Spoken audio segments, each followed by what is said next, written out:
Quack, everyone! Another week in Ducksland has passed, which means it's time for another DML Report, the show that brings you the best and the worst moments of the Anaheim Ducks from the week before. So let's quack about it. This week we are including Ducks news from November 14th to November 20th. On to our first segment called Ducks in a Row. This last week, the Ducks played 3 games and finished with a record of 1-2-0. So first game of the week is against Detroit, and my takeaway from this game is that the Ducks forecheck was actually pretty good this game, and that kind of led to a little bit of possession too. Yeah, it was nice to see them have control, but overall this game, I felt like it was kind of boring to watch. I was there in person. You had to deal with the annoying Red Wing fans, which, they moved out of our division, so why do they care so much about beating us? I don't know, just that Zegras cider debate, I guess. It's always got to be there forever. It doesn't matter what's going to happen, even though Zegras will be better in the long term. What?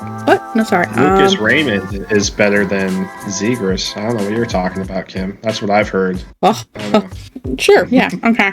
But anyway, the Ducks do come back, get a late goal, which is really exciting to watch. Couldn't believe the Klingon, the first goal. Never thought he'd get it. He's looked better of late, that's for sure. That is true. Also, the Ducks 3-0 in overtime now. Perfect. What? I didn't even know that. Can't say about much of the Ducks season. Overtime started off really bad. The Ducks didn't even touch the puck for the first 4 minutes. Get a break, and it was absolutely crazy, All your wins are non-regulation wins. Yes. That means you have to be doing pretty good in the OT and the shootout, which the Ducks have been this year. On to game number 2 versus the Jets. The Ducks would lose this one. Kind of a heartbreaker in the end. I felt like this was a pretty even game, that the Ducks could have easily have stolen this one. A little unlucky. Also, the Jets are just a little bit better team, I think. But it was still a good game. But Ducks could have easily have stolen this one. It was really tight. The Ducks actually come back, tied up with 5 minutes left in the game. Goal from Trevor Zegras. What a great individual effort. But unfortunately, he also was the reason the Ducks lost this game. So, you take the good with the bad with Zegras sometimes. It's a rough game. That interview after the game with him was brutal. Trevor, can you talk about the mixed emotions in this one? Just responding so quickly to tie it and then giving one up so late in this game. Pretty disappointing. What do you feel you can learn from this outcome? Just tired of losing. Games like that. Games we're right in it the whole way. And it's such a fine line of winning and losing in this league, and I feel like we've been on the wrong end of so many of these games, and I don't know, I feel bad for Gibby, I feel bad for everybody. It sucks. Is there a way to channel this frustration and this energy and just turn it towards rebounding in St. Louis? For sure. We played 59 good minutes, and I make a bad play on the wall and then miss my guy going back to the front of the net, and game's over. So I wouldn't blame any of those guys. I feel like, I don't want to say that one's kind of on me, but that last play, 2 bad plays, and give a good player some room, he scores, game's over. So some good things, some bad things, but it's getting old for sure. Thanks, E. Guys?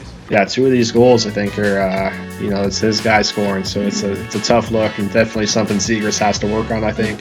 He's got all the offensive skill, but working on the defense is definitely something that I think he can improve on. Yeah. I definitely do not like sad Zegras. On to game number 3. Flying through these here, folks. The Ducks have been playing, pretty good, pretty even game the last 2 games, and then this game happened. Yeah, even in the past 2 games, I would have said the past 2 games have been some of the best games they've played all season. Yeah, I agree. Even with the loss against Winnipeg, it was looking real good. And then, like you said, this Blues game, I think it's a little bit of the Ducks didn't play so well, but the Blues also played a really solid hockey game, I thought. And yeah, they're 5 6-game winning streak. Yep, now 6 game. Yep, they came in at 5 games, got 6 after losing 8 straight. So they broke history, I guess. First team to lose 8 straight and then to win 5 straight, and now 6. So I guess congrats to them. I don't know. You couldn't really fault any of the Ducks in this game, because I just felt like we were just so outmatched, overpowered, losing puck battles everywhere. Yeah, not a single goal was on Gibson. Just people losing their man basically in the end. Got to see it fight at the very end of the game. So hopefully that carries over to the next game. It's just the most Anaheim Ducks thing to, with all that history, and then oh hey, what boys? You're playing them on Monday? So yeah, we're facing them again. I guess we're jumping right into next week already. But yeah, we're playing the Blues again after getting our whoops, sorry YouTube, our butts. Don't worry, I'll beep it out. Yeah. Let's see. After the Blues, the Ducks will be playing the New York Rangers.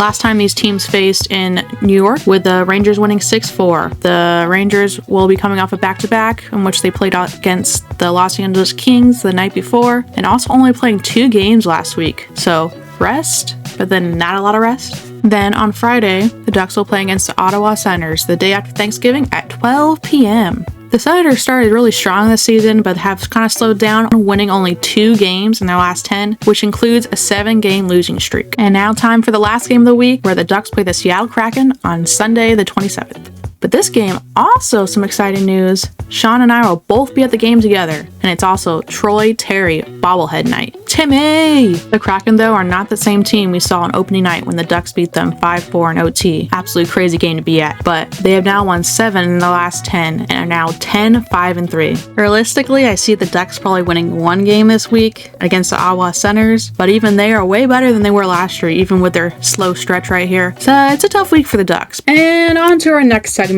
the leader of the flock for the best of the week. And guess who it is? Someone from the defense after they were the worst of the week last. Cam Fowler with 5 assists and 1 goal. What a week.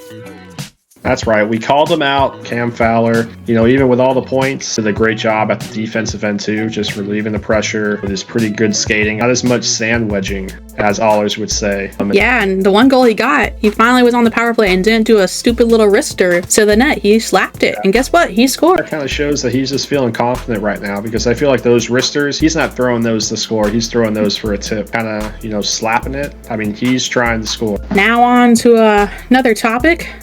Ugly Duckling of the Week. This week goes to Frank Vetrano. Yeah, you know, I hate to say it, but he had a great start to the season, but he's really been kind of not too noticeable. It's more than just this past week. I mean, going back to, I think the first game against the Sharks, he had a 3-point night, and then since then, he has 1 point in those past 7 games. I mean, you notice him on the forecheck every now and then, but he hasn't been shooting the puck as much. Maybe teams are giving him a little bit more attention, but yeah, closing that gap. Yeah, just haven't been noticing that shot as much. I mean, yeah, on the forecheck, he does look great. He is causing turnovers, but once he gets it, I feel like he just turns it over. So hopefully he can figure out how to get the shot off again and start scoring goals. Yeah, I will say, we do have a pretty good record with these ugly ducking things when we call people out. So hopefully want to know, baby. Next week, yeah, want to know. That's right, 100% you could say. But hopefully we're going to see Vetrano bounce back, because he's got a wicked shot. I don't know, just, you know, Dallas Eakins loves to mix up the lines. Maybe put him on the line with Zegras for a little bit. Get like this sniper. Really, yeah, I would see. And that concludes our DML report. If you liked what you saw and heard, please like and subscribe.